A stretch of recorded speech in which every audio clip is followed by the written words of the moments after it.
Bonjour mesdames, messieurs. Merci Bonjour. de nous rejoindre. Bonjour. On va rentrer dans le back-office des films IA, en l'occurrence ici.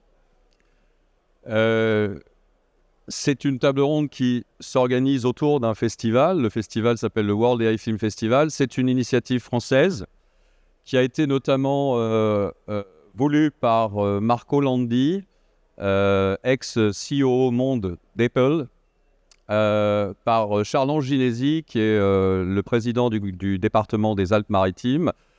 Les Alpes-Maritimes, c'est une terre d'IA. 30% de la masse de chercheurs IA sont sur le département des Alpes-Maritimes. Donc, il y a effectivement ici un attachement natif, j'allais dire, à l'IA.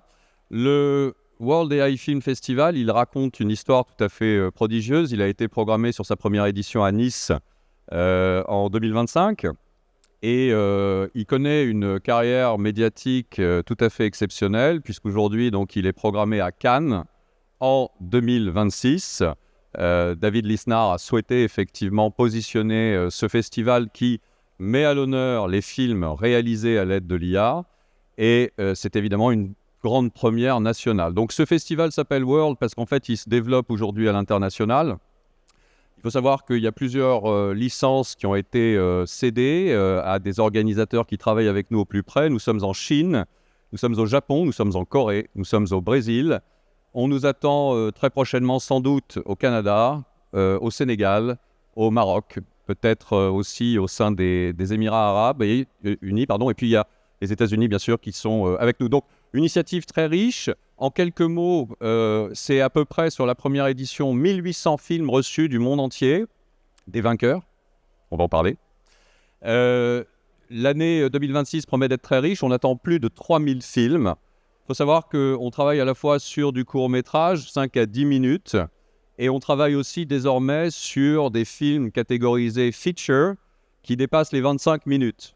Pourquoi ? Parce qu'en fait, vous le savez sans doute, depuis que Neil Mohan a évoqué le fait que VO3 et YouTube travaillent désormais de concert, on s'attend à ce que les capacités en photoréalité augmentent et à ce que les films deviennent de plus en plus bons et de plus en plus longs. Donc cette année, nous sommes bien sûr un festival de court-métrage, mais nous sommes aussi un festival de moyen-métrage. Voilà, quelques mots donc, pour vous présenter le festival. Je voudrais simplement saluer ici deux réals. Donc c'est la particularité de cette table ronde, elle va faire parler, encore une fois, le back-office. Deux réals, Nicolas Pommet qui a remporté donc, le Best Film IA Award avec The Russian Sleep Experiment, qui est un film qui a été particulièrement décoré et acclamé. Et puis Nicolas Russell, qui est le deuxième prix de ce World AI Film, qui est ce deuxième prix du World AI Film Festival, avec L'espace tombe sur la Terre, qui est un film aussi tout à fait particulier, qui a enchanté le jury, mais aussi les spectateurs, par sa très, très grande poésie. Ces deux films, vous pourrez les voir dans la zone qui nous est réservée. Là, je vais vous montrer tout de suite, bien sûr, un after-movie du festival. Un festival, c'est concret, on va en parler. Vous allez voir qu'un certain nombre de personnalités nous accompagnent. On a notamment salué les partenaires officiels, TechCan, Sarah Lelouch, Genario, bien sûr, David Defendi qui n'est pas là et s'en excuse. Il est en convalescence depuis hier. Et puis, Beta Série aussi, je salue bien sûr Rémi Tereskiewicz et Maxime Valette. Voilà, nous sommes au complet là pour vous parler de ces films, de cette belle aventure. Un remerciement tout particulier à Stéphane Faudeux, au Satis. Merci pour cette invitation. Je crois que c'est très intéressant. Aujourd'hui, les festivals monitorent au plus près la révolution IA. Je rappelle que les festivals sont non seulement des outils de curation, mais aussi des outils de prospective. On travaille aujourd'hui, par exemple, sur la mise en place d'une charte d'éthique avec un certain nombre de grands partenaires. Et on est en place aussi pour déjà situer un certain nombre de business models et de construire des prospectives. Voilà. Ceci étant, on va regarder effectivement en images le festival et tout de suite, après, on en discute.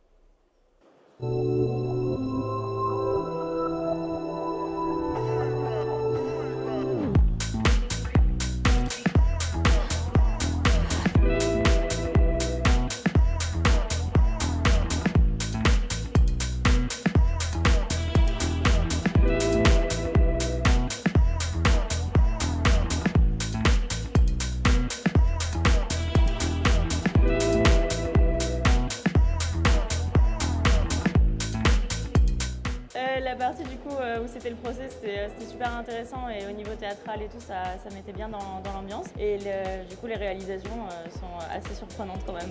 Ça m'a plu, c'était très original, surprenant. Le premier prix était vraiment... À couper le souffle. Ouais, à couper le souffle, je sais pas, c'était terrifiant et à la fois génial, donc bravo à lui. Non, il y avait une belle diversité, plein de milieux différents, et ouais, une belle créativité, je trouvais. C'était très chouette. Je me suis dit, c'est vraiment le premier festival qui ose lier cinéma et IA. C'est quelque chose qui est quand même assez tabou à l'heure actuelle. Il y a plein de problèmes éthiques, de droits d'auteur et tout lié à ça. C'est quelque chose qui va être intégré au cinéma. Ce festival, c'est un petit peu le truc qui enclenche la fusion des deux univers qui étaient pour l'instant très dissociés. Hein. Bravo d'avoir osé, c'est génial. Très content pour cette première participation, pour cette première édition du OAIF de recevoir ce prix, le prix du département. C'est une très belle opportunité pour tous les créateurs IA de se mettre en avant et de présenter leur création. Et c'est bien qu'il y ait une telle initiative autour de l'IA. Cette intelligence artificielle, il faut la prendre très au sérieux, d'autant qu'elle a montré qu'elle pouvait être très inventive aussi. Et donc, elle va nous faire gagner un temps fou. Et elle va peut-être me permettre de faire un 52e film, un peu plus fou que les autres. Tout ce qui est moderne me fascine, me passionne. Et à chaque fois, ça fabrique des nouvelles vagues de création. Je pense que cette intelligence artificielle a aujourd'hui plus d'avantages que d'inconvénients, même si elle va mettre quelques personnes au chômage, mais elle va créer de nouveaux métiers. C'est très important de soutenir cette initiative parce qu'elle est innovante, généreuse, transversale et ça remet la création au cœur des discussions, vraiment avec des projections de films où on voit ce qui a été fait. Et ça ne m'étonne pas que le département est soutenu, financé avec Tech Cannes, en plus qui va être là bientôt à Cannes, donc les liens se font. Donc tous à Cannes maintenant, après, mais voilà, Nice d'abord et bravo.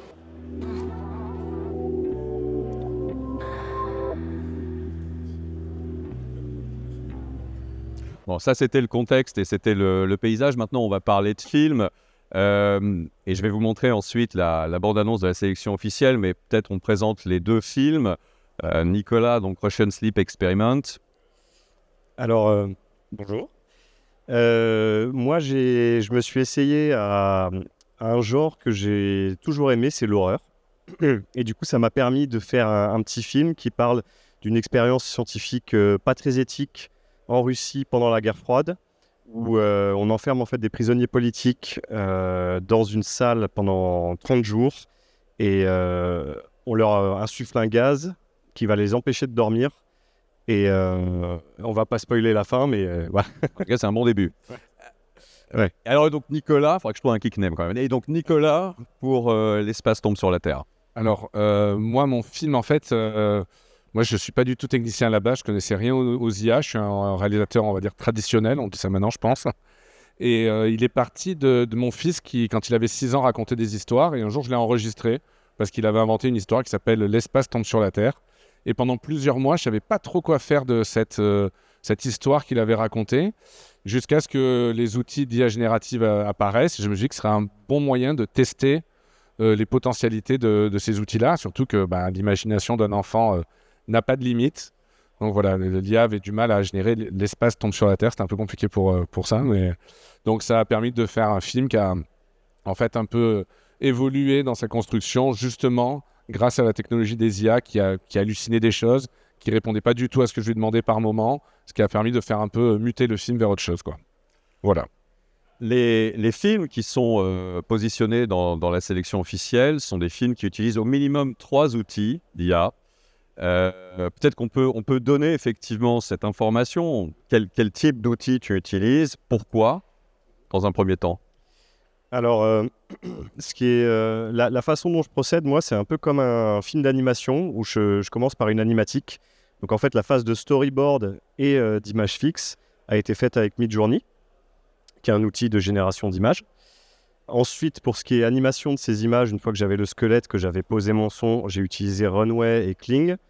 Et en parlant du son, pour les voix qui sont en russe, du coup, ça a été traduit via ChatGPT et interprété par Eleven Labs. Quand on parle d'IA, on va tout de suite casser un biais. concerne pas, vous êtes là, vous nous écoutez, qui est de dire finalement la machine me remplace. Parce qu'il a fallu quand même mentaliser, idéationner, penser le film, l'écrire. Donc aujourd'hui, en fait, la machine, elle fait quoi? Elle répond tout simplement à la commande. Oui, c'est ça.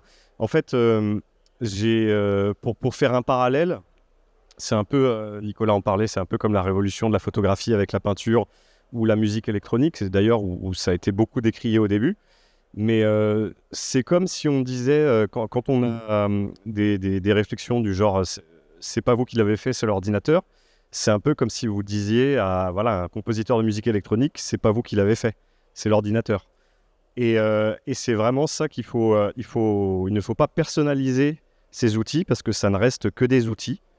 Et il y a quand même cette image à l'heure actuelle, avec le nom qui est aussi trompeur, intelligence artificielle, ça fait tout de suite conscience. Dans notre esprit, ça évoque la conscience. Et le nom est un peu trompeur. C'est marketing aussi, mais je pense qu'un terme qui s'y prêterait le plus, c'est des algorithmes de détection de schémas ou d'archétypes. Du coup, c'est vachement moins personnalisant et ça décrit plus ce que sont ces outils. On reviendra sur une séquence qui a été particulièrement difficile à construire ou à réaliser. Alors toi, tu me disais hors champ tout à l'heure qu'en fait, tu avais quand même utilisé pas mal d'outils. Oui. Alors moi, c'est vrai que à la base, je connaissais vraiment rien à ces technologies. Donc je faisais partie en fait des gens qui se disaient, en gros, on met un prompt, il sort une image, on n'a plus rien à faire. Et à la base, quand ces outils sont arrivés, en tant que réalisateur traditionnel, je me suis dit, ok, c'est la fin de nos métiers. Dans pas longtemps, ce sera tellement puissant que ça servira à rien. Et j'y suis vraiment allé pour, on va dire, connaître mon ennemi entre guillemets. Et donc j'ai commencé vraiment bille en tête en faisant du texte to vidéo. Je promptais dans Ailuo ou Luma Dream Machine. Bon, en plus, comme je voulais utiliser que des outils gratuits, aucun outil payant à l'époque. Donc, j'ai jamais utilisé Midjourney, par exemple, en génération. Je voulais voir, donc j'étais assez limité dans les rendus, ça a pris pas mal de temps. Et en fait, je me suis aperçu qu'effectivement, c'est assez compliqué d'obtenir ce qu'on veut.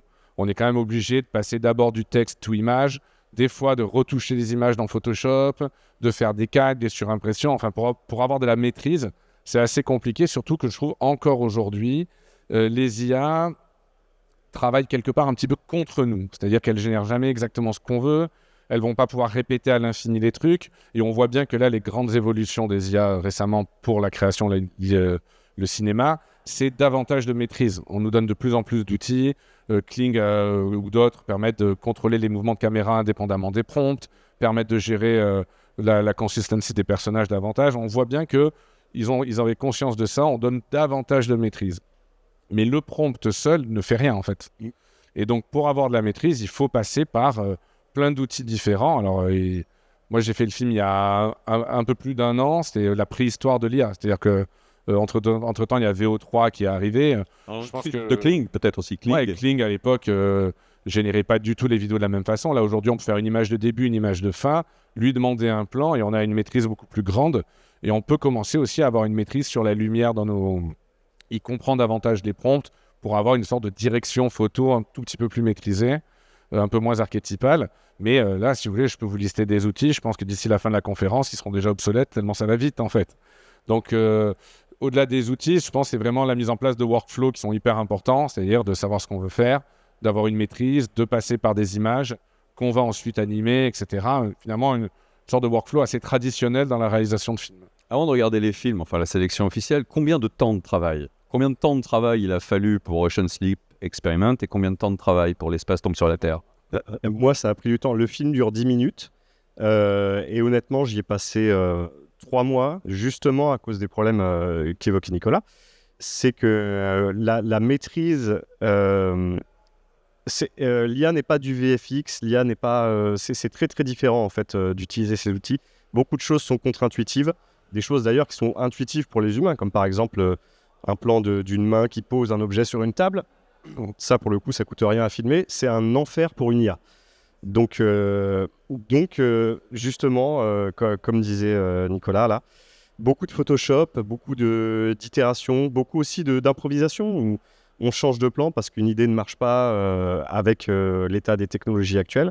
Et ça permet, mine de rien, d'improviser, un peu comme dans le cinéma des années 80 avec les animatroniques où il ne fallait pas qu'on voit les câbles des créatures animatroniques. Donc on plaçait un truc devant, c'est du bricolage en fait. On est retourné au bricolage. Beaucoup de bricolage. Ouais. Donc c'est ça qui est assez marrant, c'est qu'on est obligé de revenir aux techniques un peu d'un cinéma traditionnel. Et alors, ça la contrainte sur le plan. Ça dépend de moi. J'ai mis 3 mois et demi pour faire mon film qui ne fait que 2 minutes 24 parce que je suis moins doué que toi pour ça.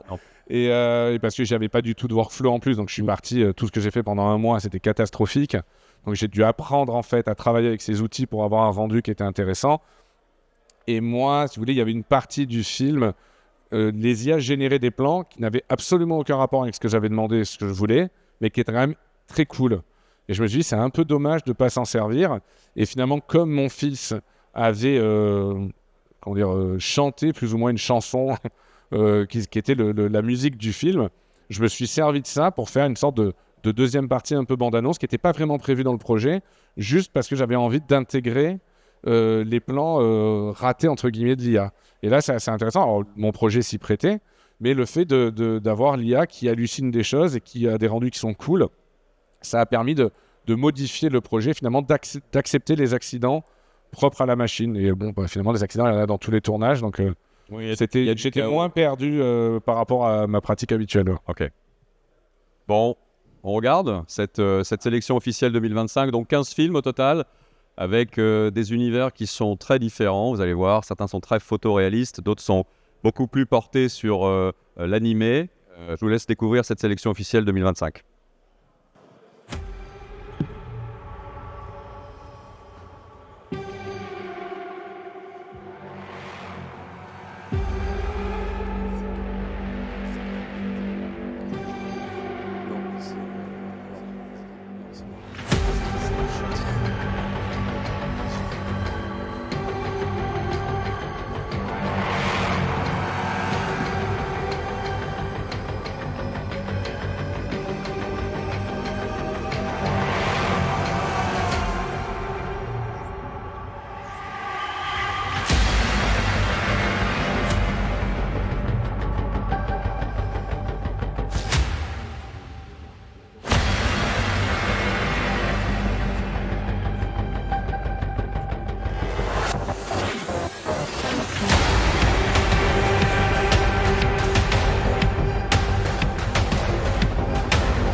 Oui, c'était vachement bien. On va parler de l'horizon du cinéma. On est dans un salon qui est ouvert sur la globalité de l'audiovisuel. Nous, on va parler de cinéma. Est-ce que l'horizon du cinéma est en train de changer ? C'est une question... Oui, non, bien sûr. Oui, forcément. Mais est-ce que l'horizon du cinéma est en train de s'appauvrir ? Je sais pas. Je pense que ça va tellement vite, il y a tellement de bouleversements, ça génère tellement de peurs, de fantasmes, c'est très compliqué.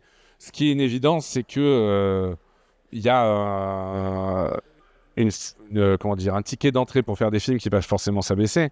Je veux dire, si on parle, je sais pas, si on veut faire des films un peu ambitieux en France de science-fiction ou des grands films historiques ou des trucs comme ça, jusqu'à présent, il fallait le faire en anglais parce que la francophonie ne permettait pas la rentabilité de ces films-là, tellement les budgets étaient élevés. Peut-être que ça va nous permettre, si l'industrie, les producteurs et les distributeurs maintiennent certains budgets, de pouvoir avoir plus d'ambition, plus de diversité, pouvoir réussir à faire émerger des talents qui sont loin, un peu éloignés des arcanes habituels. Donc forcément, ça va changer. Si on est au niveau du créatif, je pense que c'est des outils fabuleux. Ça va vraiment être des outils de création dingues qui, je ne pense pas, vont pas remplacer le cinéma, mais vont créer une nouvelle façon de faire des films et peut-être permettre au cinéma des avant-gardes, des choses comme, on parlait de la photo, ça c'est l'exemple canonique, je veux dire, la photo est arrivée, on a dit que c'était pas de l'art parce qu'il suffisait d'appuyer sur un bouton, bon ça a permis, on pensait que c'était la fin de la peinture, ça a permis les impressionnistes, les autres ensuite 20 ans plus tard, ça s'est superposé, ça a créé des nouvelles choses. C'est important ce que tu dis parce qu'il n'y a pas de théorème du grand remplacement, c'est-à-dire le live action ne disparaît pas au profit de l'IA. Nous, on a un motto, nous, qui est quand même de dire aujourd'hui, on se bat concrètement pour les 400, ce que je disais tout à l'heure, les 400 autour du monde, filles et garçons, qui ont des univers mentaux très riches, des histoires magnifiques à raconter et qui en fait n'ont pas forcément accès à un certain nombre de workflows. Et pour ces gens-là, en fait, la valeur est j'allais dire, tout à fait intéressante. Ils peuvent positionner leurs histoires. Mais au niveau systémique, au niveau macro, le cinéma, il gagne. C'est quand même un outil de révélation pour 400 nouveaux réals et réalisatrices qui ne demandent finalement qu'à faire des histoires. C'est ça, en fait. Ça va pas s'appauvrir. En fait, ça va démocratiser la création. C'est-à-dire que peut-être que votre prochain réalisateur préféré, ce sera un mec de 14 ans au fin fond du Bangladesh, opportunité qu'il n'aurait jamais eue de sa vie. Donc ça démocratise et bien sûr, ça ne va pas remplacer les grands et le monde du cinéma en tant que tel parce que on n'en est plus dans la contrainte technique de faire des films. Maintenant, si les grands sont des grands, c'est parce qu'ils ont une vision, ils ont une créativité, ils ont des histoires à raconter. Et ça, c'est le cœur du truc. Que ce soit de l'intelligence artificielle ou pas, c'est le cœur du truc. Je pense que il faut, si grand changement il y a, il faut que les spectateurs participent de ça eux-mêmes. C'est un peu leur exigence qui va venir. Mais à un moment donné, on pourra plus se cacher de manière définitive derrière la technique encore ou les effets où on se disait, bah tiens, avant, on ne savait pas comment c'était fait. Non, maintenant, en fait, ce qui va primer, c'est la narration, ce sont les histoires, c'est tout ça. Si on corrèle ça, je ne sais pas, avec des blockbusters et les effets spéciaux, avant, pendant longtemps, on pouvait se dire, ce film, je vais le voir parce que c'est hyper beau, je ne sais pas comment ils ont fait. Aujourd'hui, on se dit, ils ont utilisé un ordinateur et basta. Qu'est-ce qui fait la différence ? Qu'est-ce qui fait que Dune, c'est sublime et que, je sais pas, Ant-Man, Quantumania, c'est horrible ? C'est pas les moyens, c'est juste la vision, c'est juste comment ils ont raconté, pourquoi il y a un vrai réalisateur d'un côté et pas de l'autre. Enfin, c'est ça, en fait. Et ça, l'IA, c'est le step d'après où on pourra plus se cacher derrière la technique et tout. Il faudra faire du cinéma. La seule vraie question, c'est comment on va faire à partir du moment où il y a des milliers de films en plus qui vont arriver. C'est là où le WIFE et d'autres festivals ont un rôle hyper important à jouer pour faire de la curation et pour permettre à des gens éloignés de pouvoir être visibles et de pouvoir apporter cette diversité. Si on reste dans les réseaux ancestraux, effectivement, ça va mourir, le cinéma. Mais c'est pas l'idée, quoi. Ton film est un bon exemple parce que ton film, en fait, il fait pleurer. Il fait pleurer de joie.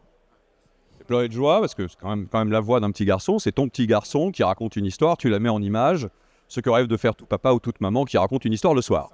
Donc, on voit bien que on s'est mis en tête, et là encore c'est un biais que finalement l'IA allait desservir des univers ultra geeks, on en parlait encore tout à l'heure, et que ça se ferait au détriment, pourquoi pas, de séquences de cinéma qui sont plus dramatiques, de films plus ancrés dans le réel, etc. C'est pas du tout le cas, en clair, parce qu'on va pouvoir marquer effectivement aujourd'hui différemment les intériorités de chacun, et on va pouvoir construire effectivement une veine très profonde ou un renouveau dans le film d'auteur.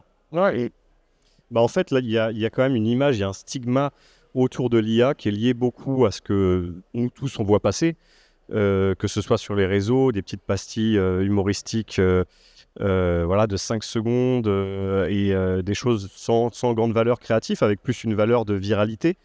Et ce stigma, en fait, nie justement le côté créatif que l'IA peut, des créatifs doivent s'emparer de ces outils justement pour enlever cette image.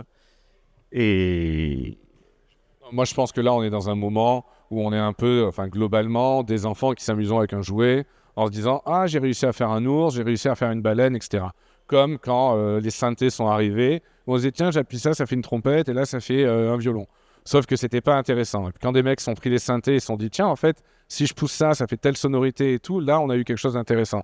Je pense que l'IA, quand on va s'en servir comme d'un outil, elle va permettre au cinéma d'être plus puissant, plus intéressant, plus diversifié. Et parallèlement à ça, elle va créer une nouvelle esthétique. Ces outils vont permettre à des créatifs de s'en emparer et de créer une esthétique propre à l'IA. Ça va bien, les outils vont tellement vite que ça ira plus vite que les autres avant-gardes artistiques.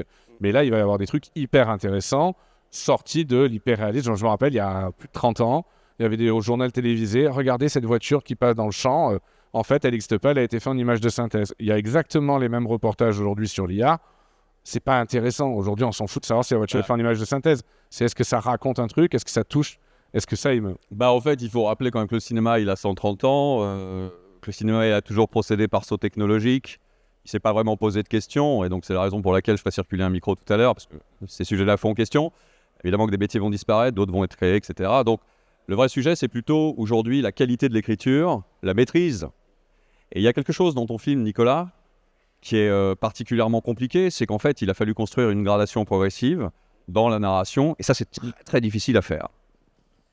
Alors, ça, après, honnêtement, c'est justement la partie qui est non technique, et vraiment, c'est moi, ce que j'ai à vous faire retenir de l'IA et tout, c'est que il va rester que l'humain, et que le fait, par exemple, d'avoir bouffé du film et des livres, et d'avoir de la culture, et de savoir construire un scénario, savoir faire monter la tension, la faire redescendre, surprendre, et c'est le cœur du cinéma. C'est pas de savoir quelle lentille, quelle caméra, quel machin.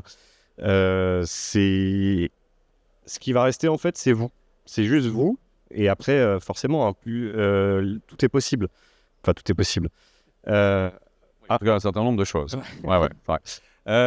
Vous avez fait tous les deux, et vous venez tous les deux du live action, donc. J'aime beaucoup cette conversation parce qu'elle permet de casser les biais, et on est là pour ça. Est-ce que l'IA va remplacer le live action ?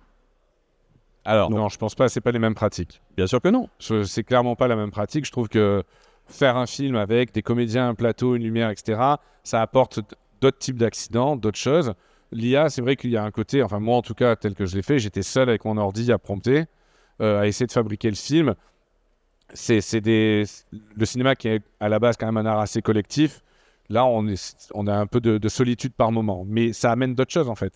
Il y a les accidents générés par l'IA, amènent une esthétique propre et permettent au film d'exister. Alors je pense que les deux se complètent. En fait, je pense que ça sert à rien de les mettre trop en opposition. C'est ça, il faut pas. Parce que c'est une nouvelle pratique, un nouvel outil, et je pense que chacun peut nourrir l'autre de manière très intéressante. Je voudrais dire que nous, on a eu le cas, par exemple, en recevant des films, de voir des workflows.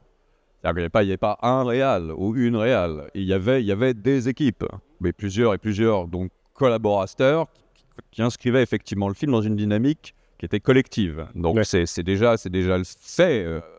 Les équipes sont montées. Il y a peut-être sans doute effectivement un donneur d'ordre ou un metteur en scène.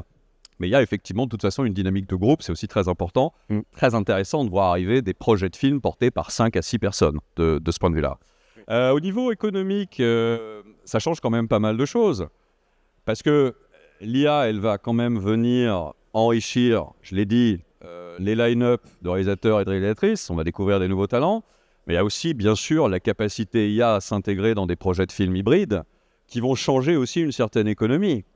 Et je pense notamment à une économie qui est une économie parfois difficile, toute une échelle de valeur de films, de longs métrages, qui oscille entre les 3 ou 6 millions d'euros de budget, qui, eux, devraient être gagnants, non ? Oui, c'est sûr. Oui. Non, oui, sûr. Je pense que, en fait, la seule crainte, c'est de se demander si, en gros, le système va pas se dire, ok, comme ça coûte moins cher à faire, on met moins de budget. Il faut éviter de reproduire certaines des erreurs de la révolution numérique, où on s'aperçoit que dans la production cinématographique, les films du milieu de 8 à 12 millions d'euros ont quasiment disparu, qu'on a de plus en plus de mal à monter des films, en tout cas c'est des très petits budgets, ou des gros budgets. L'IA, en fait, elle va nous permettre d'être beaucoup plus ambitieux, avec moins de budget, certes, mais il ne faut pas non plus que les budgets baissent en corrélation, sinon on restera quand même étranglé. Mais sinon, pour les créatifs, si on a le même avec moins de budget, moins de budget, on pourra faire des choses beaucoup plus. Moi, par exemple, jamais j'aurais réalisé ce court-métrage s'il n'y avait pas eu les IA, c'est clair. Jamais. Oui, parce qu'il y a aussi un petit jeu marketing de la part de toutes les entreprises utilisant des IA, qu'elles soient génératives ou non, qui est on peut tout faire très vite, et c'est faux. c'est pour attirer des investisseurs. C'est beaucoup plus complexe. J'invite tout le monde à mettre les doigts dedans parce que c'est ça vraiment où on se rend compte, ah ok, on va pas se faire remplacer par des robots, c'est sûr. Mais voilà, ça reste même maintenant, même si on a énormément de maîtrise avec les logiciels, ça reste encore compliqué de produire quelque chose qui soit intéressant en fait. Ouais. Mais maintenant, si on voit donc un nouveau de plusieurs genres finalement, parce qu'on sait que le film de genre va gagner ou va y gagner, c'est évident. Voilà. On ne parle pas de space opéra forcément, hein. On parle bien sûr de fantastique, d'action, etc. D'un autre point de vue, est-ce que ces curseurs-là ne vont pas augmenter la valeur d'écriture des projets de live action? Parce que tu le disais, tu pouvais pas faire ce film-là, tu pouvais peut-être pas non plus faire ce film-là sans IA. Finalement, en fait, ces projets-là sont là pour durer, racontent une histoire, sont narrativement tout à fait magnifiques. Ils installent un paysage, ils installent un nouveau référentiel. On ne peut pas envisager qu'effectivement, on soit sur un millefeuille, j'allais dire, audiovisuel, en ce sens que les avions n'ont jamais remplacé les trains. Et que donc finalement, l'IA va venir dumper en quelque sorte le live action et son artisanat, par guillemets, classique. Oui, on est plus sur plutôt que d'abaisser le haut, on va relever, voilà, c'est ce que tu disais. C'est intéressant, ok. J'ai une question qui est une question centrale, et ça c'est toi qui le disais, qui concerne la distribution. On parlait de Coppola, hors caméra, pardon, c'est toi qui parlais de Coppola. Coppola disait un truc formidable, que tu peux raconter à ma place. Oui, c'est vrai que lors d'une masterclass à la Cinémathèque française, il disait qu'à l'époque d'American Zoetrope, il avait investi dans les studios, les caméras, le son, il avait tout le meilleur matériel, que le seul truc dans lequel il n'avait pas investi, c'était la distribution. Et que s'il devait refaire aujourd'hui American Zoetrope, il investirait massivement là-dedans. Et ça rejoignait, moi j'avais eu une interview de Carlos Saura qui disait, moi quand je faisais mes films à l'époque franquiste, on avait du mal à faire des films, mais une fois qu'on arrivait toujours à se débrouiller, et après ils étaient facilement distribués. Et je pense que le cœur des métiers de l'économie, surtout avec l'IA, ça va être de quelle manière on va distribuer les films, IA ou pas IA, mais l'IA va forcément rajouter beaucoup de films de qualité en plus, et comment on va faire pour trouver une distribution qui permette aux artistes d'être rémunérés de ça. Et ça, c'est un peu toute la complexité du truc à trouver, parce que c'est nouveau, ça va très vite. Et je pense que ça va être une des clés pour l'avenir de la création. Là. Et je t'ai répondu, moi ça me fait penser au MCN, au Multi-Channel Network, qui effectivement ont été montés dès 2008 sur YouTube, où globalement on a vu des grosses boîtes de prod ou des logos qui effectivement installaient ce qu'on appelle aujourd'hui Creator Economy, qui en fait n'est que le rendu ou le remisage, le remix d'effectivement de ce qu'on a fait avec les Multi-Channel Network, qui effectivement associe des gros logos en partenariat exclusif avec des créatifs de très haut niveau, qui produisent des films avec un certain nombre de moyens mis à leur disposition.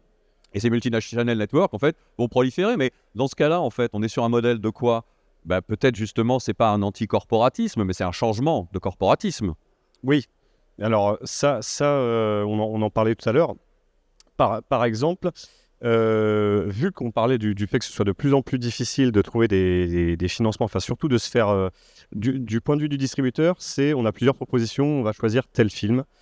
Et là, en fait, ça va faire en sorte de créer un vrai cinéma indépendant, où il y a vraiment des visions d'auteurs, et où, en fait, les choses ne seront plus gérées par des comités qui ont plusieurs incentifs alors, à grande échelle, ça peut être, pour des grands films, ça peut être du placement de produits, ou carrément l'écriture de certains personnages. Là, on est sur quelque chose qui permettra de créer du vrai cinéma indépendant, je trouve. Là où le cinéma indépendant existe de moins en moins, clairement. Disons que peut-être que l'IA permet ce vieux fantasme depuis longtemps d'avoir des réalisateurs qui vont aller directement à leur public. YouTube pouvait le permettre, mais peut-être que les échelles des films n'étaient pas en corrélation. C'est vrai que ce vieux rêve qui date de Méliès, d'être complètement indépendant, de faire ses films et de les présenter au public, peut-être que l'IA va nous permettre de toucher ça. Voilà, il faudra voir, ça va être une discussion entre les créatifs et le public davantage. Alors oui, mais justement, je résume et puis je vais laisser passer le micro parce que c'est fait pour ça en fait. Donc cette table ronde, on a compris, elle est là pour tracer des lignes et pour casser un certain nombre de biais. On a dit quoi ? On a dit qu'en fait c'est un bon motto parce que du point de vue en tout cas macro qui est le nôtre, on va révéler des talents et bon sang, des talents et la diversité au cinéma, on en a besoin. La deuxième chose qu'on a dit qui était très importante, c'est qu'il faut savoir écrire Et Claude Lelouch était là justement pour renforcer ce point de vue. C'est une sacrée Ferrari, il faut savoir la conduire. Donc n'importe qui ne peut pas tout faire. L'autre proposition sur laquelle nous étions, c'est de dire aussi, voilà, aujourd'hui, globalement, ce sont des nouvelles vagues. Ce ne sera pas exclusivement des univers qui sont ceux de Geek. Donc c'est pas Geekland. Le film d'auteur va y gagner. Ce sont des nouvelles vagues. Faut en tenir compte. Voilà, c'est un bon début pour commencer la discussion. Alors, je passe le micro, c'est ça? Ouais, c'est moi qui passe le micro. Moi, comme vous, je travaille depuis longtemps sur ces sujets et effectivement, très jeune, on a fait nos courts-métrages et on se rendait compte qu'en fait, on ne les vendait pas. Hein, on est d'accord. De les retrouver dans un fond de tiroir pour pouvoir les réaliser maintenant, c'est génial. Je me faisais une réflexion dernièrement. J'étais là, bon, ça fait longtemps que je veux écrire un bouquin. Je m'étais dit, mais en fait, là, j'ai envie de prendre une maison, non pas pour écrire un bouquin, mais pour écrire pour faire mon film. C'est typiquement là où on en est aujourd'hui. C'est de se poser tranquille devant un ordi. Il faudrait quoi? Je vais faire un long métrage. Et aujourd'hui, on est capable de les faire, de les mettre en place. Il y a une autre chose que vous avez. On est sur l'axe de la culture, mais l'IA, c'est également le code qui s'ouvre à tout le monde, le développement qui s'ouvre à tout le monde et les possibilités de créer nos propres systèmes de rémunération avec le vibe coding, etc. Donc, il faut même casser cette sensation de penser la distribution classiquement, puisqu'elle va complètement exploser, en fait. Et c'est important de le redire. Oui, c'est sûr. Après, il y a quand même, je pense qu'économiquement, il y a des choses, mais il y a aussi le rapport au spectateur. Il y a eu des grands débats entre le streaming et la salle. Ce qui se passe dans une salle de cinéma est aussi particulier. Donc, on aura quand même envie que nos films procurent cette expérience collective. Nous, là, grâce au WAIF, on a eu la chance d'être diffusés dans des salles immenses avec un super son, un truc. Quand vous avez une salle qui réagit à votre film ou même la magie de spectateur qu'on a avec une salle, c'est pas la même chose que quand c'est sur un streaming. C'est juste, ce sont des expériences différentes. Et c'est vrai que moi, j'ai envie quand même que mes films aient cette distribution classique. Mais effectivement, l'IA est un tel bouleversement global, social, qu'il y a forcément des nouveaux paradigmes qui vont s'inventer. Et la culture, les industries culturelles sont un superbe laboratoire aussi pour ça. Pareil. Voilà, très bien, très bien. Moi, je voulais simplement réagir. Vous avez parlé de culture et il y a un contexte qui est très intéressant, c'est le documentaire.